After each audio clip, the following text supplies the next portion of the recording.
Now exhale slow. Now inhale. It's hard because once you know it, it's hard to know what it feels like. Are you pulsing on the exhale or on the Exhale. exhale?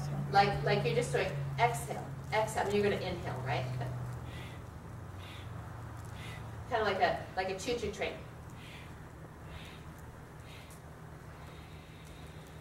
Now breathe in.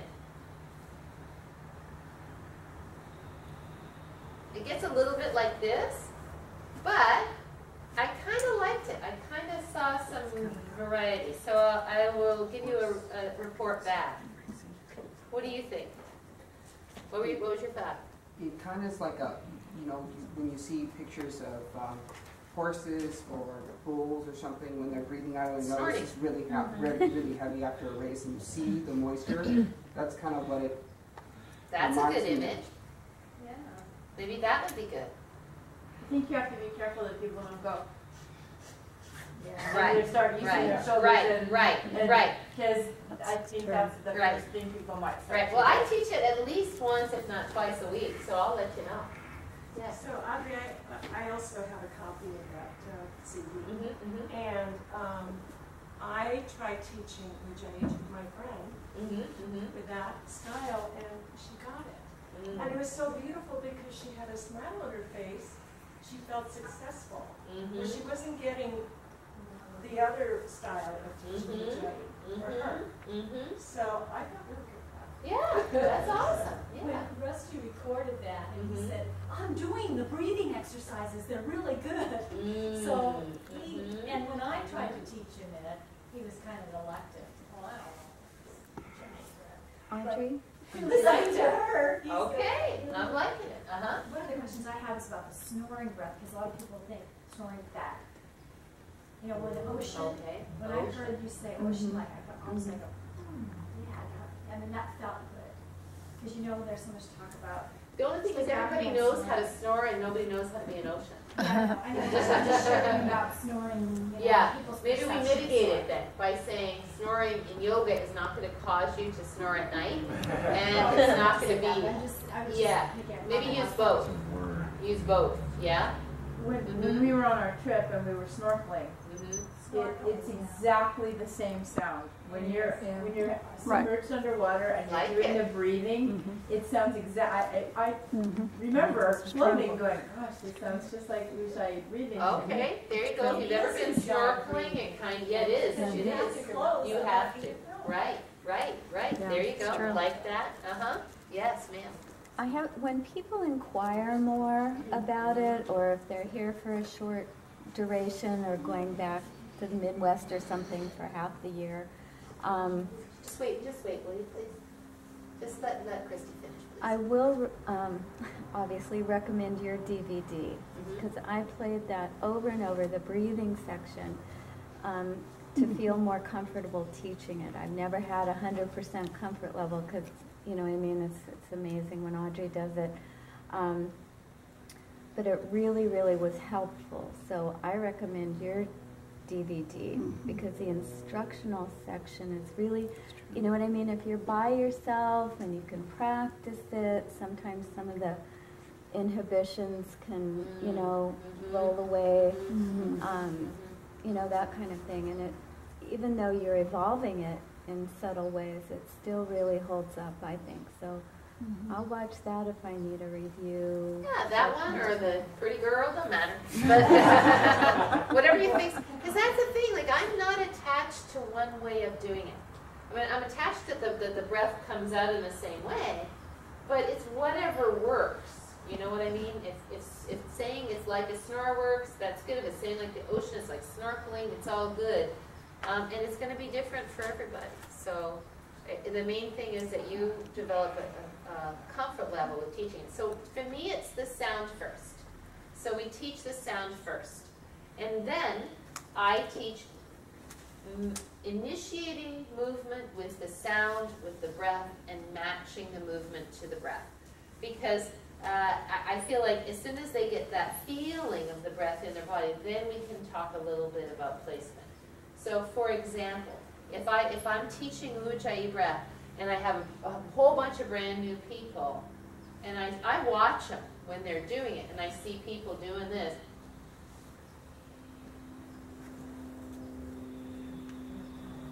I might say, so let's just talk a little bit about placement of the breath in the body. When we inhale, it's kind of nice. I don't say it's wrong to breathe here. It's kind of nice to let the neck and shoulders, which get so tense in our lives anyway, just relax. And think of your ribs like an accordion going out and in. So that as this big dome-shaped muscle, your diaphragm, moves downward to make space for air to come into your lungs, you make space for the diaphragm.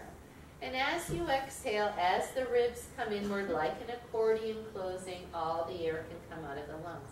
So let's just talk right now about breathing a little bit more mid-body than in the upper chest. Let's put our hands on our bottom ribs.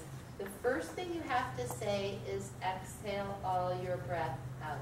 If you say put your hands on your bottom ribs and inhale, it may be that they're partially full of air right now and nothing moves. And then immediately they think, I'm not getting this, right? But if you say, put your hands on your bottom ribs and exhale all your breath out, they will feel some movement here right away, right?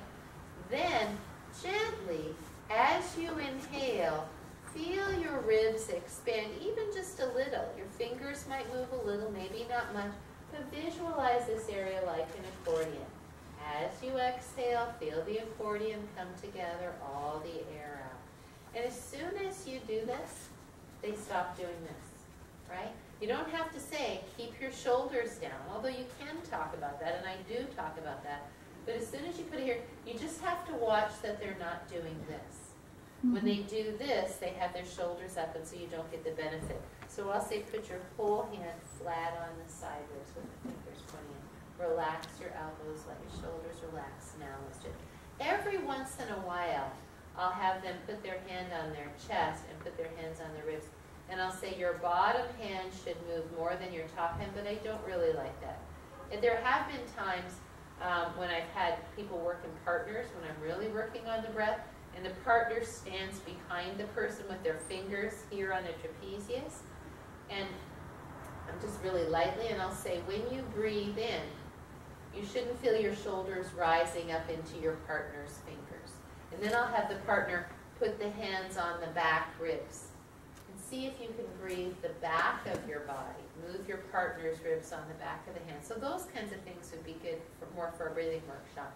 But just to get people into the feeling of breathing so that as we start to move, they're not just doing the cheerleader. That's kind of a good way to get it started.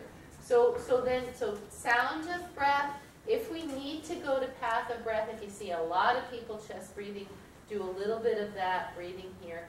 But then very quickly, I try to do it sitting down. Now let's initiate the movement with the breath and match the movement to the breath. So again, exhale all your breath out. Breathe in, you say first, then take the arms up. But you don't say, exhale all your breath out, take your arms up, inhale, right? You want to say, breathe in, feel the arms floating up to the side. Exhale, feel the neck, release the shoulders, release the arms. You're just giving the overall path. You don't, and this is one of the common errors in all of our beginning teachers, is you give too much direction on the first inhale, on the first action, right? You know you're going to do this 4 times. So give them the overall shape first. Give them the breath cue, give them the basic place they're going, and then add detail every subsequent time. Does that make sense? Yeah?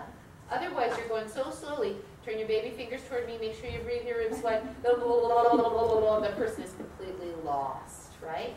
So, if you can say, turn your baby fingers toward me to breathe, to open the chest. Exhale all your breath out. Inhale, sweep your arms to the side. Feel the ribs get wide. Exhale, feel the neck release the shoulders. Release the arms. Let the thumbs turn forward. Inhale, baby fingers forward. Keep the shoulders down. Now lift them up as high as they will go. Exhale. Feel the shoulders release. Keep exhaling all the way to the bottom of the movement. That's usually, I'll call out 2. Then I'll say, now let's do 2 or 3 on your own breath length. Hear the sound all the way up. Hear the sound all the way down. If you can't hear the sound right here, what are you doing? You're holding your breath here, right? If you run out of breath here and you can't hear the sound here, what are you doing? You're holding your breath. So breathe through the full range of motion of the action. Does that make sense? And that's usually enough to get started on the breath for people. Now they've learned, then we stand up, right? Then we do the same thing, standing up.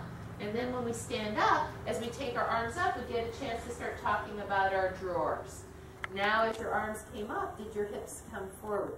Keep the drawers back as you exhale, bring the arms down. And often I don't teach the action of the lower belly the first time I teach Ujjayi, yeah? Because it's just too many things to think of, right? First we're learning the sound of the breath.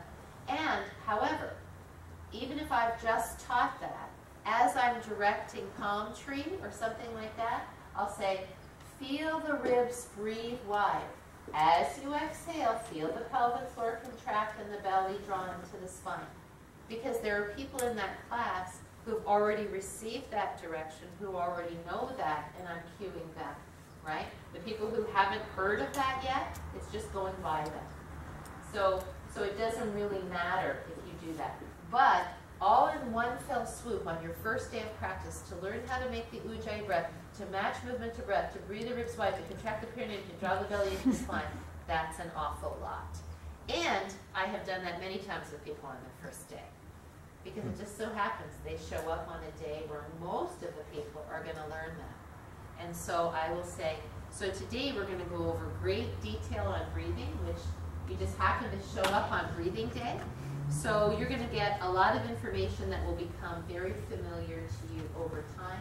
For today, just take in as much as you can, make the sound, and over time this will become very clear to you. And usually, it's still educational, even if they don't get all of it, right? Because you can't always not do what you want to do because you have one new person.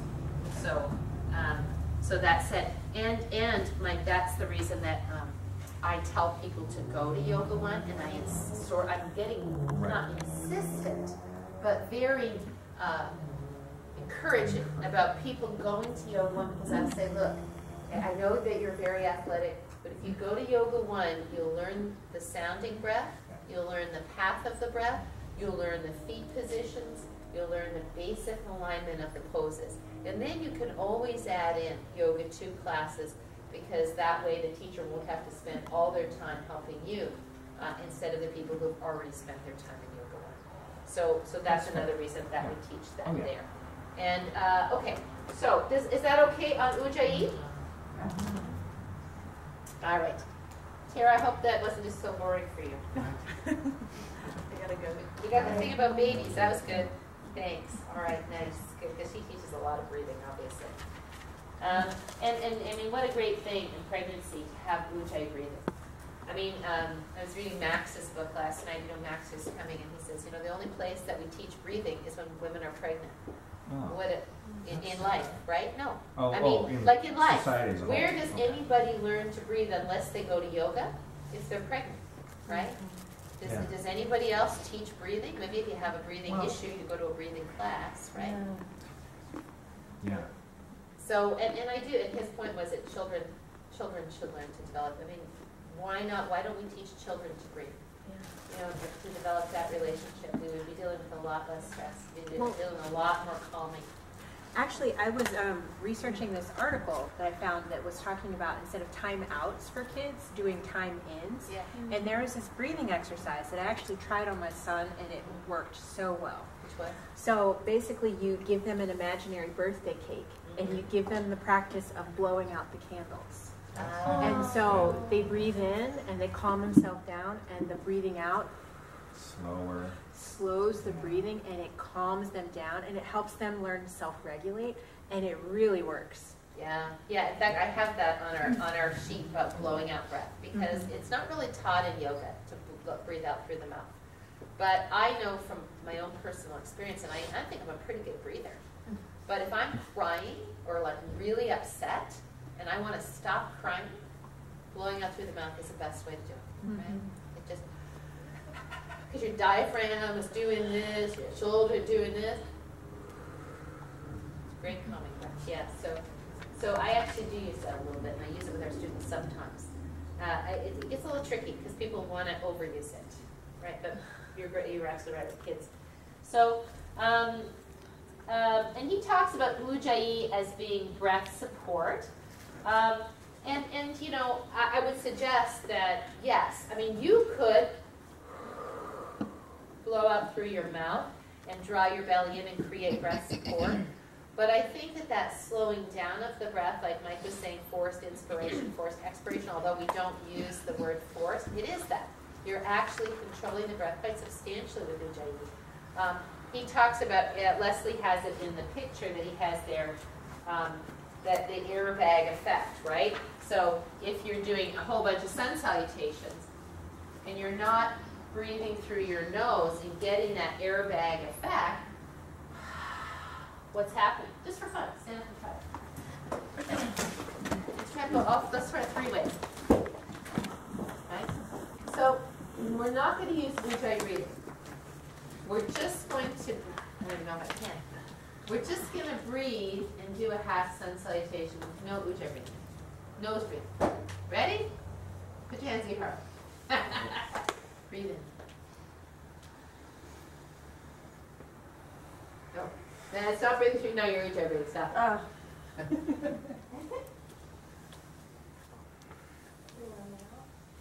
No, I can't even do it. I can't either. This is weird. Try breathing out. Try breathing through your mouth and do it.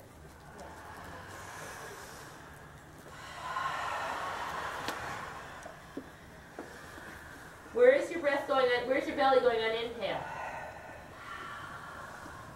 Breathe through your mouth. Out. Out. It feels like. That's the classic. Oh, I'm dizzy. It makes me dizzy. When I was coming halfway up and I was inhaling through my mouth, my belly was sucking in, as opposed to getting wide. And then when I dropped, try that halfway up, just for fun. Fingers on the floor on your shin. Do an inhale through your mouth, halfway up, then exhale through your mouth. Oh. Do you feel your belly come in on inhale and flop on exhale? That's what I feel. Yeah. Somebody gave me a head rush. Yeah. So, because you're just getting in too much oxygen and not getting out enough carbon dioxide, yeah? So when you use the Ujjayi breath, it slows the breath down and you get more breath out, yeah? So if someone says they're dizzy, you can ask them if they're using the Ujjayi breath and if they're slowing the exhale down for sure. But then the main thing is to come up slowly and with the chin down, right? So sometimes people have low blood pressure or they have different things, and when they come up, they get dizzy. So the main thing then is usually, I mean, every once in a while you have a level 3 student that has that. Then you just have them keep their chin down, stop here.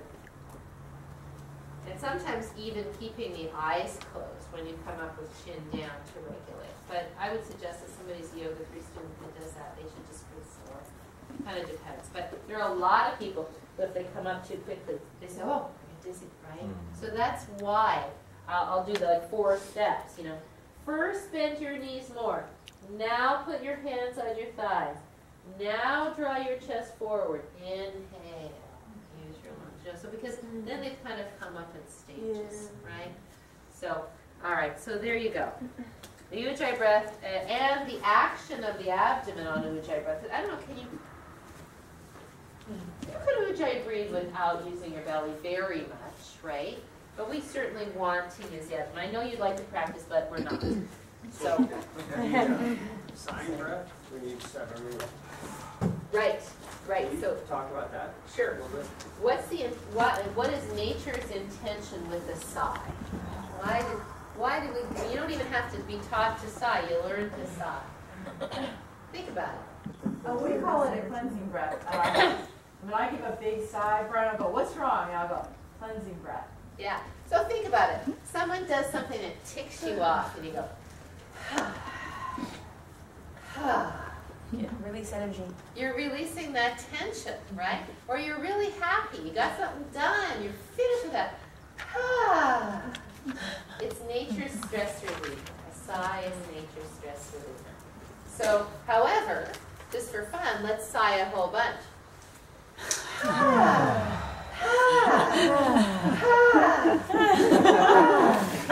What happens? You get tired, right?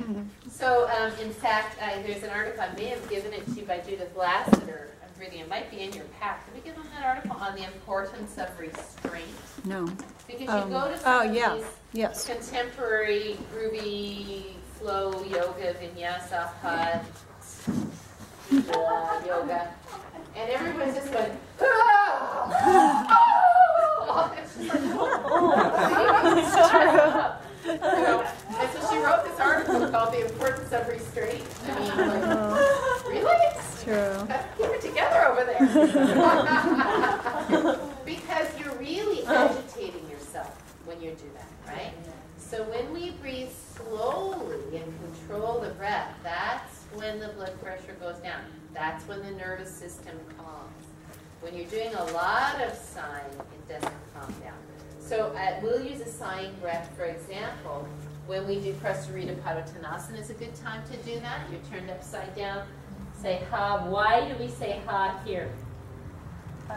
Relaxes the head. Or makes them kind of relax their head or no? Hanging your head is good, yeah. Feeling of release. Feeling of release, yeah. There's a more biomechanical, anatomical reason. Getting all the air out so you can get closer. Allows the spine to Relax. It lets the diaphragm relax. So you say ha, the diaphragm. And here, when you're turned upside down, which way does the diaphragm move? Toward your head or toward your butt? Toward your head. Toward your head, right? So as you say ha, that's an exhale, right? Diaphragm moves upward. So if the person is tense here and they're like this, right? Chances are they're breathing down here and their diaphragm is still moving down. So when you get them to bend their knees enough to create the drop and they say ha, that's when the diaphragm really lets go and drops. Yeah? Because often when people bend forward, their legs aren't bent enough. So now are they getting any diaphragmatic release? No. Because they're literally bent here at the rib cage rather than at the pelvic hinge, which is why we keep saying bend your knees, bend your knees, bend your knees. In fact, I marked a picture in Donna Farhi's book of this that I really liked. Page 112. Can you share it in the front? She always has her people naked. So I like that. So this is bad. This is the person that's not. Right, because can you see that contraction in here, right? Here, and she can get a breath. That's what it looks like. That's funny. Send this to your brother, Pat. Yeah. So you'll see a lot of folks that come in and they're kind of hanging like this. Bend your knees enough. As soon as you put your hands on something, you're going to get some space here, too. That's another reason. It's not just to support your back. As soon as you put your hands on a block or something, the ribs will drop a little bit and you'll get a little more space here. So that's the idea of inverting, is that when the diaphragm moves up this way into the chest cavity, upside down, what happens to all the other organs? They drop too, right? And which way are they normally? Most of the time, sitting one on the other like this. So they get reversed. Right. Yeah. Yes. That's the purpose of inverting, is to invert everything from its normal relationship to gravity, which is always pulling us this way, right? So all good. All right. Sighing breath, though, to get back to that. Yes, ma'am. Yes, sir. On the floor, supported on your back. Oh. And your feet up. So. Yeah. So again, same thing. Is just to let go, to feel like the diaphragm is. And on your belly, what does it do? You've just laid down, you're just on a chaturanga. You've done all this stuff, you've been stretching your belly, and now you say, okay, relax. Not everybody's going to relax, right? Because they're thinking about what comes next, or thinking about what they just did, or whatever. Where's just where my head goes? So when you do, now this distends, right? And then they can massage the belly, yeah? So when we do that, I do like to say, actively expand your belly into the floor, which doesn't mean, you know, distend, just means just you do get a little abdominal massage, yeah? However, Anthony made a good point when he went to what was the hot yoga thing, and the teacher was having them lay flat on their belly and try to pull their legs up. And does he push your belly out? Like, massage yourself on your belly. Massage yourself on your belly here. Now, if I distend my belly here, which way does it pull my spine? That way, right? Down. Which way does it pull these vertebrae? Toward one another. On a back bend, do I want to push my belly out? No, I want to breathe my ribs wide so my belly gets wide and soft. And on a deeper back bend, I want to pull my belly in to create as much space as I can. Now, I don't tell people on Dhanurasana to pull their belly in. I do on Cobra. Yeah, pull the belly in on exhale, right? Because you don't want that just hanging from the spine, right? But to say to massage your belly in Dhanurasana, I mean, I think it invites distension, right? I mean, it's true. If you're not doing much, if you're not lifting up very much, you are going to get some massage just by being there and breathing. But I wouldn't call that a very good direction, right? So that's a whole other story. All right. They also said the word push a lot. So, you know. Push, yeah, push is this way. Same thing. So, like, for example, on Shalabhasana, I'm inhaling here. Is my belly expanding? Yes. Do I want to push it down? No. You know, because again, breathing here on inhale is not a distension of the abdomen. It's a sideways expansion and softening, right? So if I want my back, if the back muscles are contracting, what should be happening in the front body? Stretching, lengthening, right? So the belly is stretching wide. It's softening and stretching as I do that, right? Which is why I personally don't like really high, I can't even do it anymore because I changed out of my body, but I don't like really high this because it's all crunching of this. Maybe if the person has really weak spinal erectors, if they tend to have no lumbar curve, I would encourage them to go a little higher safely. But I just don't think it's necessary. I mean, I think low and long is the way to go. You'll get some work in the lower back, but you won't make that the prime mover. Yeah? So, let's see. So, Ujjayi breath, teaching the path of the breath to beginners. Okay, yes. So this brings us to bandhas. Bandhas. What is a bandha? Seal. Seal. A lift, a lock, a seal, right? I like to call it a lift. A lift, you're saying. I like to call it a lift. Yes, that's what I call it. It is a seal. It's a contraction for sure, right? As I lift my pelvic floor, I'm contracting those muscles. However,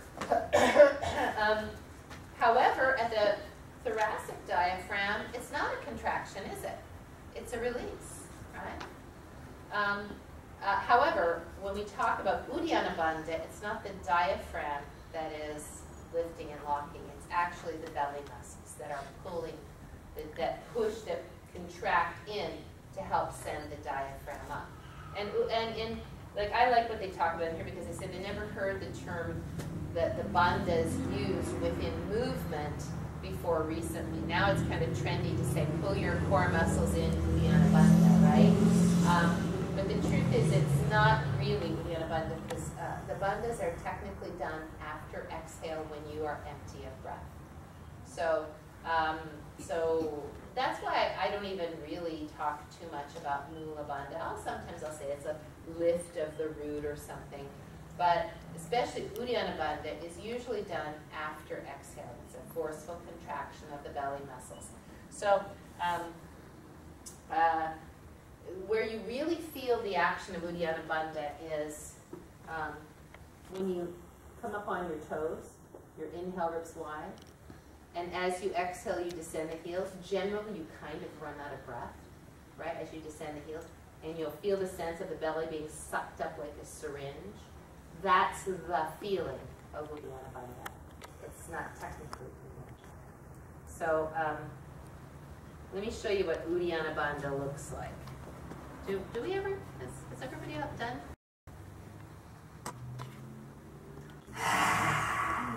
Yeah.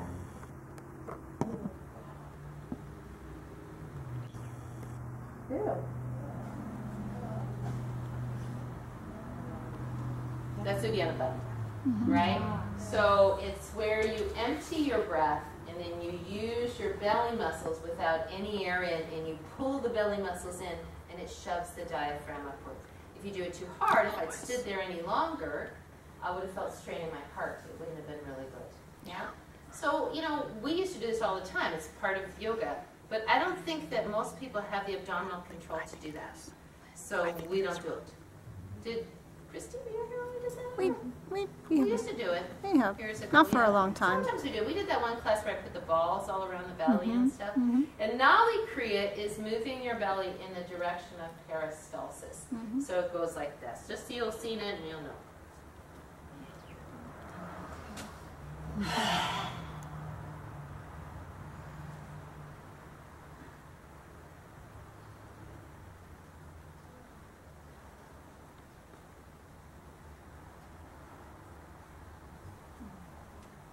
I don't do that every morning.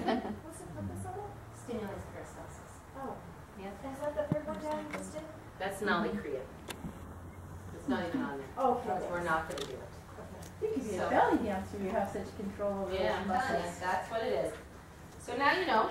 But I will show you a picture of Rod Stryker. Oh, well, let's talk about Jalandhar Bandha first. So Uddiyana Bandha is, I just wouldn't use the term. Talk about Mula Bandha, talk about drawing the belly in and up, but it's technically wrong to say Uddiyana Bandha when you're just talking about activating your core muscles. So if you go to an Iyengar class and say that, they're going to think you're wrong. So, you know, you can sit and do Uddiyana Bandha too. You can sit, well, you have to have Jalandhar Bandha. So what's Jalandhar Bandha? What does Jala mean, Anthony? Chin, chest. And what's the word Jala mean? Throat. Net. Right? A Jala is a net at the throat, right? So the idea is the net catches the energy of the breath, yeah? And when you're doing really, really deep pranayam, sitting up, you don't have your head like this because you can get lightheaded.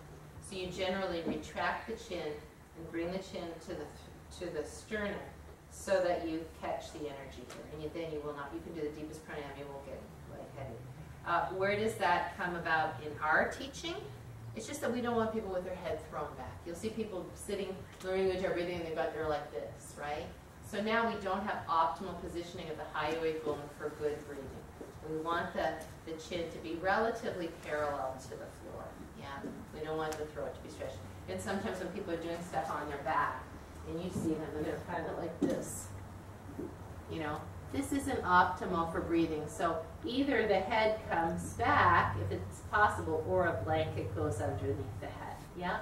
So that's about as much Jalandhar Bandha as we need to do, because we just don't do that kind of vigorous pranayama. Down the road, should we have a lot of people interested in breathing and we do more vigorous pranayama? Maybe. So Mahamudra is the fourth one. Here's a picture of one of my teachers, Rod Stryker. I just happened to find this picture. I was looking for a picture of Mahamudra. Can you see it?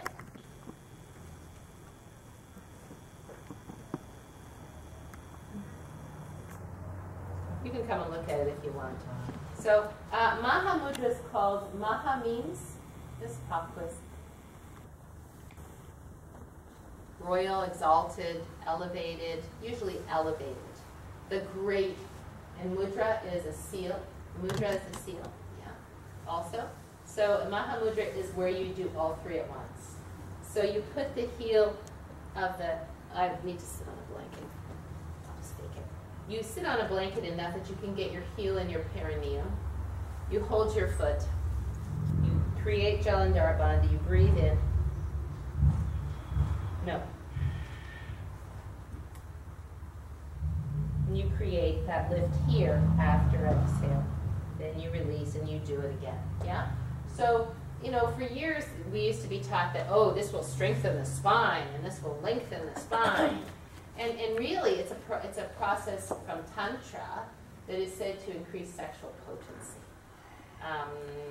You know, because it stimulates the prostate gland, creates a lot of energy in the torso. I don't know. I don't think so. I don't care if people are sexually potent. I the world anyway. I mean, first of all, it's hard enough for people to get their heel in their perineum. Right. Second of all, how many people can get good here? And, you know, we've already got this. Most people can't possibly lift their belly up in this position because they have too much fat around their belly. So it just doesn't seem... And their hamstrings are restricted. Yeah, and your hamstrings can't do it. So, like, you know, looks good on him. And, you know, like Anthony was saying, when he went to Lisa's class in LA, she had them doing all these things that he was demonstrating. And I said, how did the people with restricted hamstrings do on that? And he said, well, there weren't that many people there with restricted hamstrings. Right? Oh. One, right? Out of how many? 50? Wow. Right. So again, you know, people with certain body types gravitate towards certain types of yoga, and I think that could be really good. But what do we need to know about bandhas in terms of teaching the path of the breath? We need to know that when we begin the path of the breath, we're starting with the pelvic floor, so Mula Bandha, right? We do want to feel the sense of lift here. We do want to feel some work in the belly, which is sort of related to Uddiyana Bandha. And we don't want the head thrown back. We want the chin so that the throat is at a natural angle, and that would be Jalandhara Bandha. So it's just good for you as yoga teachers to know this. You don't have to use that language, and you don't have to get into all of it, but you could. I mean, down the road, after all of this is like absolutely easy for you, all of that exploration is further growth. So I'm all for it. Can you repeat that? That was nice and simply stated, the three stages. Sure. Mula Bandha is the lift of the pelvic floor. In this is don't quote this when I anger people. Whoa, it's not. The Uddiyana Bandha is the action of the belly, the abdominal muscles. Jalandhara Bandha, you want the chin to be at a relatively even distance to the sternum. Usually I'll say, my standard, you've probably heard it before, is have a nice ripe peach between your sternum, the top of your sternum, and your chin. Don't have a grapefruit, don't have a cherry. Have a nice ripe peach, Ontario peach. Right. Swallow comfortably. Right, where you can swallow comfortably. Great point. Where you can swallow comfortably. Awesome. Okay, so teaching the breath to, okay, so we covered the bandhas. We went through number 3 already, right? All right. So if I'm going to teach the path of the breath, I know today is a day I'm going to kind of work on this. This is where I'll go. And not always the same way. But I'll usually teach, now we've gone over Ujjayi breathing. We know Ujjayi breathing. We've talked a little bit about the accordion nature of the inhale. I'll say, so the main thing we need to know about our inhale is that our ribs should breathe wide, not just in the front, but we should feel this whole area expanding outward in 3 dimensions. And that doesn't mean that you'll feel a whole lot, doesn't mean you'll feel massive. It just means that you'll bring your attention here to whatever movement is here. On exhale, and I know Leslie says, well, I don't like the 3-part breath, but I don't know if he doesn't understand what 3-part breath is. There are 3 parts to the exhale. It's the contraction of the pelvic floor, so that lift of the perineum and the pubococcygeal muscles, which is followed almost simultaneously by the drawing in of the lower rectus abdominis and the lowest transverse abdominis, followed by the completion of the exhale, the ribs closing, like an accordion, by the transverse abdominis. So it's 1, 2, 3. And I'll say, and the opposite is, if I close my ribs first, so the way it looks like this is I breathe in ribs wide. As I exhale, pelvic floor and lower belly, and then ribs, right? If I do the opposite, it looks like this, right? So obviously, this doesn't look so healthy, does it? Carl will walk you out. Sorry. I'm sorry. The 3 parts to the exhale: lift of the pelvic floor, Drawing in of the lower belly. drawing lower belly, close ribs like an accordion. Right. So first I'll have them work on the pelvic floor. We'll work on the pelvic floor. They'll do what we talked about. And visualize a sock there, feel that happening, blah, blah, blah. Feel the pelvic floor lift on exhale. I usually have them close their eyes when they're working on the pelvic floor.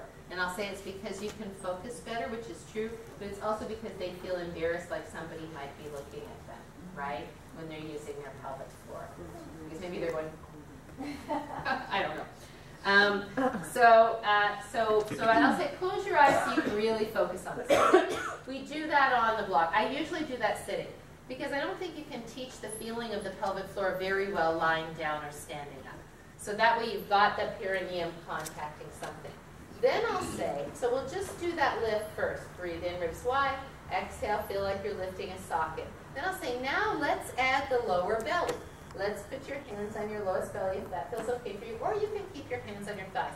And I was cued into this by Cynthia Paul, who told me, you know, for fat people, it's really uncomfortable to put your hands on your belly, because then all you think about is how much belly you have, and you don't like it. So I always try to make that optional, right? So you can put your hands on your lower belly, or you can leave your hands on your thigh and just feel it. And I usually say if there's somebody really heavy set in the class. If there's not, then I don't really worry about it. So now, this time, we'll breathe. First I'll have them do this, right? Then we'll breathe the ribs wide, just like we had our hands here. We'll lift the pelvic floor, and as soon as we start that lift of the pelvic floor, we'll draw the lowest belly into the spine. And so then we do that for a while, right? Breathe in, ribs wide. Exhale, contract the pelvic floor. Draw the lowest belly into the spine. Or lift up the pelvic floor. Draw the lower belly into the spine. We'll do that for a bit. Then I'll say, put your hands on your ribs and pretend you have a TheraBand around here. Now, when you inhale and breathe through, now I'm having them watch me. I'm not just doing this continuously. Now we stop. And I want to watch. I want you to pretend that you're expanding a TheraBand to the side, and you're holding it there. You're holding your hands out. Then as you exhale, contract your pelvic floor, draw your belly in, and then close your ribs. Don't let those ribs come in before. And if they do, it's okay. But that's the general direction we're going in, right? So breathe the ribs wide, contract the pelvic floor, draw the belly in. I used to try to do it like this, but then they got confused. So now I just say, hold your ribs open, pull the belly in. As soon as we do that, this is a lesson now. This isn't just general, now we're going to go to that. I have them lay on their back. And then we do, I said, let's practice lengthening the breath. Sorry for my feet. Let's practice lengthening the breath on exhale. Let's hold one knee. Breathe in here. Exhale, draw the leg toward your chest with your hands. Because a lot of people will go, oh, I can do that easily, and they'll just put their hands like that. What are they using? Hip flexor. And when they use the hip flexor, what are they less likely to use? Their belly, right? So I really want them to have their hands on their knee. So I'll say, as you draw the leg in, is it an exhale or an inhale? And a lot of people will say inhale. So I'll say, okay, so let's do this. As you draw your legs in, really inhale and blow your belly up. Oh yeah, I can't do it, right? So don't do that. So breathe in ribs wide like you did before. As you exhale, feel how the leg compresses the belly muscles, which send the diaphragm up. And sometimes I do all of that, and sometimes I don't. Sometimes I just have them do breathe in here, exhale slow. Now I'm going to count it. Take the knee away, 1, 2. Pull the knee in, exhale, 1, 2, 3. Then I'll repeat that. Breathe in for 2, breathe out for 3. Then I'll go 2 and 4. Then I'll go 3 and 5. So it's a great way for them to practice moving and lengthening the exhale. It's great for everybody. Make the ujjayi sound, pull the knee in slow. And you'll see a lot of people, they're like in a hurry, right? They got the knee in and we're only on 2, right? So make sure that your knee doesn't touch your chest till 5 as best you can, you know? So if it can't, you can't exhale that long, that's okay. Then I'll have them hug and circle the knees, then I'll come here. And then here, I'll talk about when you circle your knees, when your knees come away from your body, is it an inhale or an exhale? Inhale. As you exhale, and the knees, because those are the kinds of things that it's good for them to know, you know, so that they're not just kind of randomly breathing, and it just becomes second nature, because they hear you call it over and over again, right?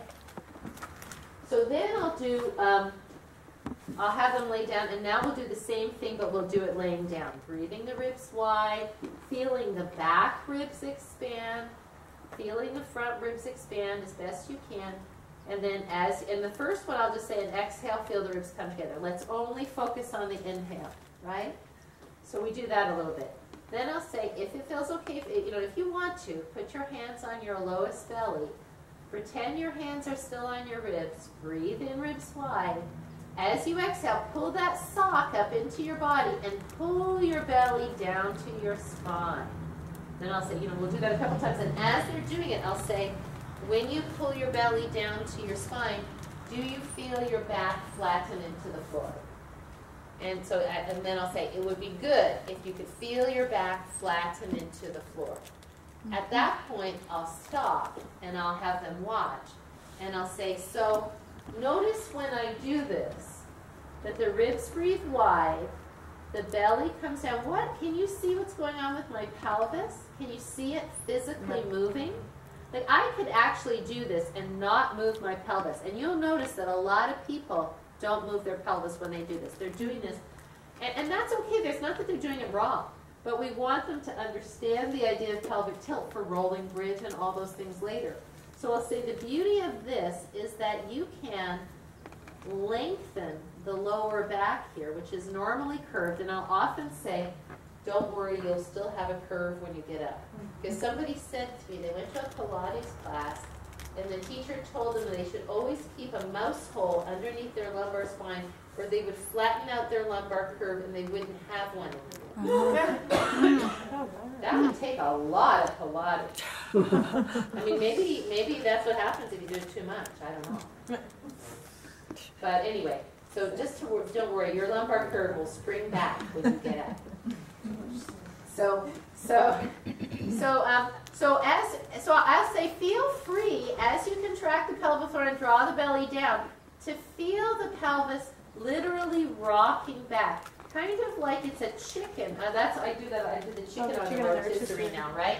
This is your chicken. Here's the rotisserie.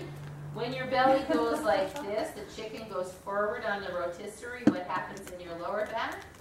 When you tuck your butt, what happens? The chicken goes backward on the rotisserie. What happens in the front of your spine? What happens here? So you want your chicken level on that rotisserie. So that's another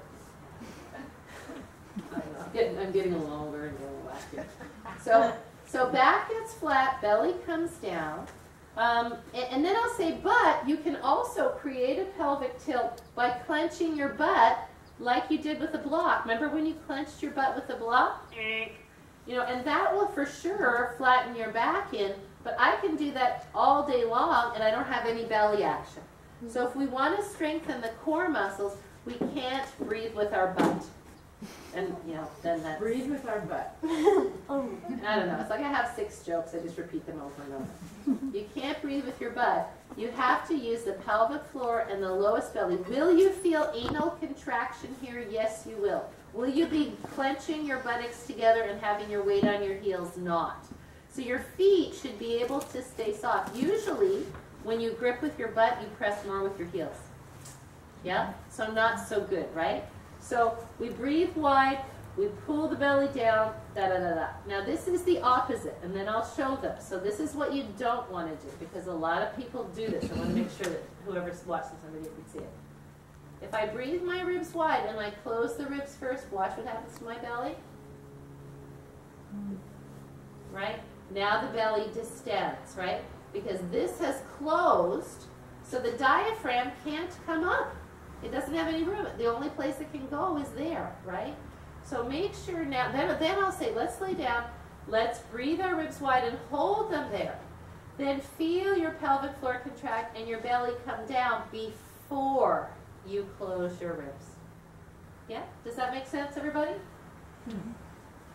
And that's really teaching the path of the breath on the back. Yeah? And all those steps have to be there if you're really going to teach the path of the breath. So then, you have them stand up. Okay, now let's stand up.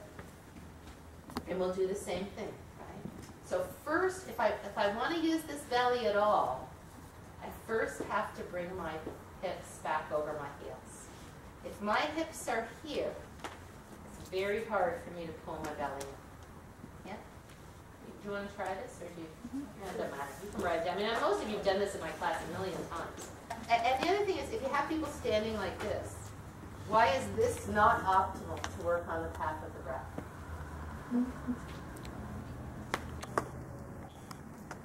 No idea. Because you're not underneath the pelvic outlet. The perineum is stretched here. As soon as you take your feet apart, the pelvic floor is wider. Yes? So if you want to be able, it's already hard enough when you're standing up to feel the lift of the pelvic floor. As soon as you get, like that's why here, it's very hard to feel the lift of the pelvic floor. It's there, but it's going to be harder to feel because you've stretched that perineum so wide. It's the same reason that if somebody's in their last weeks of pregnancy, you don't have them go super wide here, right? Because you get too much bearing down on the perineum. So, or if they're in their last week of pregnancy, you have to go as wide as they can. So the baby will bear down and they'll start to efface. So anyway, first of all, if you take the thighs forward, go ahead, do it. If you do the back, and I'll always say, if you have a back issue, please don't do this, right? Put your hand on your belly. Try to pull it, go low belly. That's it. Try to pull it in. It's pretty hard, right? You know, that's why I call that the turkey on the platter syndrome. You know, the guys with the really big bellies that really look like those turkeys on the platter. And you see them, all of them, I see them in Starbucks. Starbucks is like the capital of bad posture. They stand like this, right? Because they have to bear, I said this yesterday to somebody, she said, why do I, because she stands like this, right? And it was throwing her weight into it, she has back pain. And I said, she said, why do I stand like that? And she told me that she had, and she was really open to it. And I would not say this normally, she was very open to it. She told me that she had had a couple of car accidents and she put on 18 pounds. And she doesn't really feel like she's living in her own body anymore. And a lot of that weight is right around her middle. And I said, so what your body has adapted to do since you've gained this weight is to put it in a place where you won't feel it as much. Because if you stand here and your belly is here, you will really feel it, which is what those guys do. If they could not, imagine if somebody put maybe 25, 30 pound weight right here in front of you, like a pregnancy belly. Yeah, I was gonna say. Would you walk around with it like that? No, you'd start walking like this too, right? Because that way your back supports it. That's the platter for the turkey. So, so for sure, a lot of people have this habit of pushing this forward to deal with weight. But for a lot of people, it's just a postural habit that comes maybe from being short or many other things that we've discussed. So what do you do when somebody isn't open? You said she was open, and somebody else were to ask that question that maybe didn't really want to hear the answer. Right. I wouldn't give her as much detail, but I would say, so you have a postural habit just like we all have postural habits, right? I have a postural habit of sticking, I kind of do the Kim. You know, if I don't think about it, I will tend to do this more, right? So we all have postural, and you have a postural habit of sort of leaning back and flaring these ribs open, right? So as you do that, it throws the weight in your lower back. So for you, it'll be a little bit of work, just like it is for me to remember to do this. Be a little bit of work to think about bringing the hips back and pulling these in so that you're really standing on your body. And then that's when It's so important, like Arlene, who stands like this, right? She's just mitigating kind of, she's not heavy, but she kind of mitigates by standing like this. My guess is she was heavier before. I bet you she's lost weight. Then it becomes like, it feels good to pull your belly in when you're standing like this, you know? Whereas you don't really feel it when you're standing like this. So, okay. So, what was I going to say? So first we bring the thigh bones back. Then we put our hand on our lowest belly and our sacrum, like kind of like we're going to bow. Now let your belly completely hang. Go completely flat. Breathe in. As you exhale, contract the pelvic floor, draw the belly into the spine. What happened to your back hand and your front hand? My back hand went up and my front hand went down. Vice versa? Your back hand went down and your front hand went up. Yeah. Oh. Yeah. Yes. No, you said it the opposite. Sorry. Yeah. So this is where I get into the chicken on the rotisserie, right? So your pelvic bowl was dumping this, but when I do pelvic bowl, nobody seems to get it. I got it. Okay, good. See, it's all, when I do chicken on the rotisserie, people seem to get it. Yeah. So when you let your belly go slack, first of all, it pulls on your lower back. So that's not so great. And it causes, like you can see Kim, it causes her knees to push back, right? Usually because this is coming forward, something else pushes back, right? So your chicken is now rolling forward on this rotisserie. And when you contract your pelvic floor and draw the belly in, the chicken rolls back to a neutral place on the rotisserie. Now just for fun, keeping your hands here, clench your buttocks. What happens to your back hand? What happens to your front hand? Backhand lifts. Right, right, because it's an over tuck, right? But now you have no lumbar curve, and how would it feel to walk around like that? Right? Wouldn't feel very good. So we don't want our chicken tucked back on the rotisserie or dropping off the rotisserie. We want the chicken level on the rotisserie. All right. Now, let's do what we did before. Then that's when I do the block thing. I said, let's start with the pelvic floor. We're going to practice lifting the block up. Sometimes I'll say squeeze the side hips to squeeze, because sometimes if they just squeeze with the inner thighs, then it pops the block forward. So if you say kind of squeeze the side hips to squeeze the block, then it'll come directly up. Then we'll do the arms like that, right? And then we'll take the block out, and I'll say, so you have 3 things to do. On exhale, it could actually be 4. Press the feet down. It's like a rebound action, right? Lift the pelvic floor up, draw the belly in, close the ribs. Let's do it. So thumbs point forward to begin. And then just to open the chest, let's turn the baby fingers forward. Exhale all your breath out. Inhale. Sweep your arms to the side. Feel the ribs get wide. Lift up as high as you can. Exhale, push into your feet. Contract your pelvic floor. Draw your belly into your spine as the ribs close. Again. Breathe in. Feel the expansion of the side body and the lift of the waist.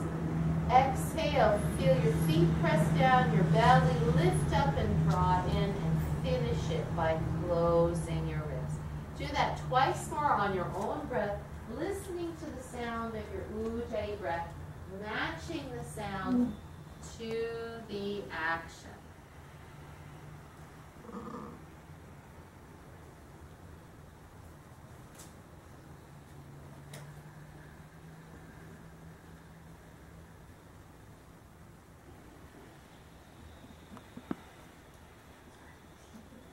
Nice. Good. Now, this is interesting. I watched you lift your head, and I watched to see if you made the common beginner error, and you did not. So the reason that I don't have beginners lift the head, it's not terrible to lift the head, but as soon as a beginner lifts the head, they lift the ribs, right? So now we lose all of this support, right? So if I'm doing this and I'm going to lift my head, I can still do it, but I'm not changing my back, right? So if I were going to look up, it doesn't mean that I'm lifting this up much more. However, I will say truthfully that I like the lift of the head more with the back bend.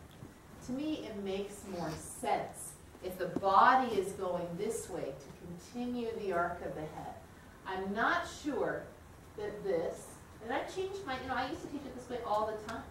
I'm not sure that this is so useful. I said it to Andy the other day because he was taking his head back. I said, does it do anything for you? And he goes, no, I think it's just more like it makes me think I'm lifting up more, yeah? But if you think about my shoulder's pretty flexible, so I can be here. It doesn't hurt my neck much. But my shoulders are massively elevated, and my hands are close together, and I'm really squeezing this. And for most people, they're like this, doing the Egyptian anyway. So I don't, for beginners, as you know, I don't have them do this with their hands. I have them go to this line, because I want this to happen. Because go for fun, just for fun. When you bring your hands together, if your shoulders were tight, fake tight shoulders. Okay, all right, yeah. You're going to break this line by bringing the hands together. It would be better, see now, separate your hands and lift up. I like that better. I think you get more movement through here than you do when your hands are close together, right? So I used to do the close together, and now I love it. Yeah, just up, as high as you can go. Yeah, as high as you can go with as much. See, people don't ever really, they do this, and this is a straight arm.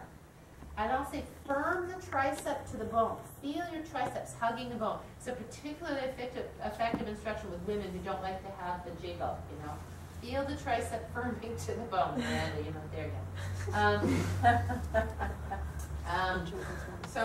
So again, I'm not against head back, but head back has to be facilitated by a neck and shoulder structure that work for it. Does that make sense? So don't teach your beginners head back. For me, again, with beginners, anything looking up takes their mind out of their grounding, where they need to be, And until they got that base, their foundation built, let's not put their heads on the roof. Yeah, does that make sense? All right. No, that's not true. We look up here. Well, actually, in beginners, I don't. In beginners, I do this. Separate the hands and lift up high. For the very same reason, I don't want them doing this. Yeah? All right. So that's the path of the breath, standing, lying down, seated, lying down, and standing. And that's usually the direction I teach it. Back to the exhale step 2 or 3 if you're counting feet. When you say belly into the spine, I typically feel it more compressing from the sides than belly into the spine. Is that semantics or? No, it is different. It is different. So that's why we have them do this at first, right? Because I can do this all I want, and I'm not going to get the pelvic tilt from it. Okay. Right? Oh, that's the facility. Okay. Right? Because look.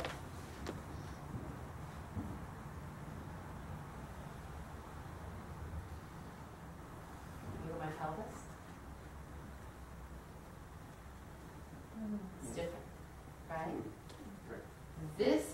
This is what draws this up. This, transverse abdominis, except for the very lowest fibers, do not work on the pubic bone. Well, They don't create a little more fundamental is moving the pelvis part of breathing. I mean, you're raising the pelvic floor, but is tilting the pelvis part of the exhalation process? Yes. Okay. Well, no, okay. It is if the pelvis is nutated forward. If the person is standing like this, they can't get a full and complete breath. But you don't tilt the pelvis if you're sitting level because your pelvis should be exactly where it's meant to be. Stay level. Right. Right. Yeah. And that's why we don't want them to sit like this. Right? Right. Because this requires a pelvic tilt now. And it's really hard to get, now, yeah. So that's why I like, for breathing purposes, I like Ujjayi breath. I like, not Ujjayi breath, I like Virasana or chair, because can't be done, right? And if the person, can sit like that, but classic, and you don't feel you could feel your perineum pretty well here, but most people can't sit up here for any length of time without discomfort, unless you're in Viji. Let's take a break, we'll go to the next one.